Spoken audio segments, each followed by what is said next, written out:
Voy, og'ir ekan.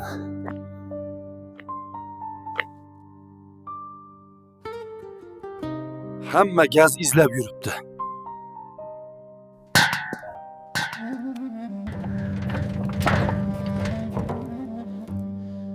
Arava ham charchadi.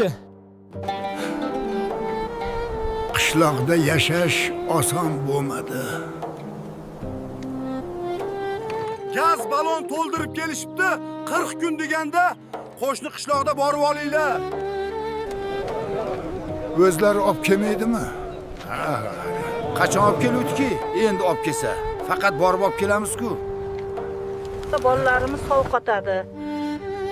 Gaz bo'lmasa, shunga majburmiz sapni yoqamiz. Qishda bular oltin tenga.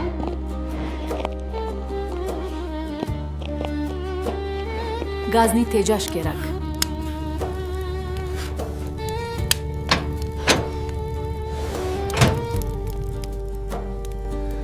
Appa, gaz tugab qolsa-chi?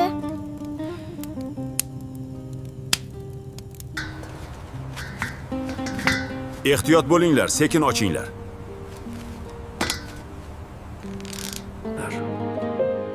Shuni qadrlab ishlatinglar.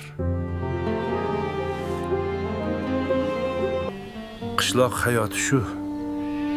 Bilganlar o'zi biladi. Bilmaganlar bilib oldi.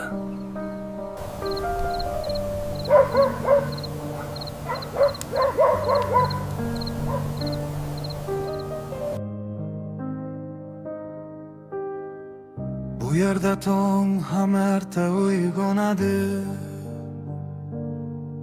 Lekin umid har doim ham erta kelavermaydi. Gaz balon o'lkamizda arava tortib yo'l bosamiz. Chunki bilamiz, o'zlari olib kelmaydi. Qisqasini topshirib, yangisini izlaymiz. Bugun topsak shekar, ertaga bo'ladimi yo'q noma'lum. Qishloqda hayot shunaqa.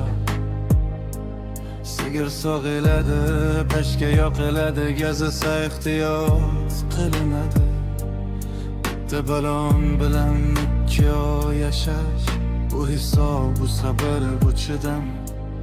Bolalar sovuqda qolmasin deb ayollar peshka yoqadi. Erkaklar esa jim, chunki gap ko'p, yechim kam. Qishloq hayoti hadi, lekin halol. Gazni tejab ishlatamiz, chunki qishloqda hamma narsa mehnat bilan keladi. Gazni tejab ishlatamiz, chunki qishloqda